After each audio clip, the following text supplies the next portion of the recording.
Alors, beaucoup de personnes se plaignent en ce qui concerne les demandes de permis de bâtir que euh, la demande de permis de bâtir coûte cher.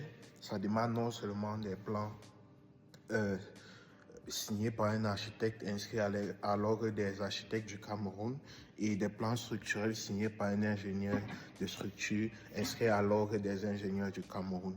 Mais ce qu'ils ne tiennent pas en compte, c'est que, par exemple, je prends un projet qui doit vous coûter 200 millions. La conception de ce projet vous coûte peut-être, disons, l'architecte prend 3 millions pour la conception, l'ingénieur de structure prend 2 millions pour les calculs structurels, nous nous retrouvons à 5 millions. Et la demande du permis de bâtir en elle-même exige généralement les 1% du coût du projet. Oui, donc ça veut dire quoi? Si votre projet c'est 200 millions, vous n'avez que 2 millions à payer pour la demande du permis de bâtir. Bon, il s'ajoute à cet effet bien évidemment les taxes d'urbanisme, je pense, et les taxes sanitaires. Mais c'est généralement, c'est pas de grands coûts généralement. Donc, disons là, on se retrouve à 7 millions. 7 millions, c'est pour avoir la certitude que votre projet répond aux normes.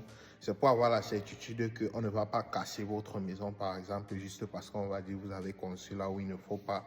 C'est pour avoir la certitude que les calculs structurels que l'ingénieur a fait sont justes et que ça répond aux normes nécessaires pour cela. Alors, dites-vous, vous construisez votre projet et après vous ne faites pas la demande de permis de bâtir. Quelque temps après, la mairie vient, elle invalide votre projet. Il y a deux options à se faire. Soit il vérifie les calculs structurels et les plans d'architecture, il constate que tout marche bien, tout passe proprement.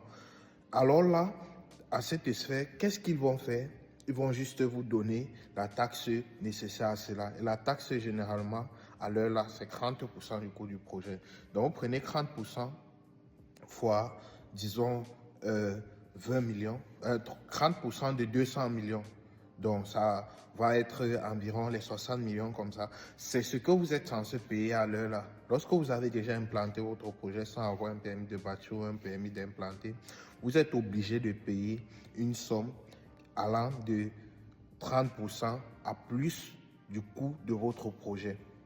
Alors, essayez maintenant d'analyser entre payer 7 millions au départ et être tranquille et payer 30 millions à la fin pour pouvoir garder votre bâtiment. Et au cas où vos calculs structurels ne fonctionnent pas, au cas où vos calculs structurels ne marchent pas, ne répondent pas aux normes, alors là, votre bâtiment sera détruit. Et ça, c'est encore plus pire parce que vous vous retrouvez à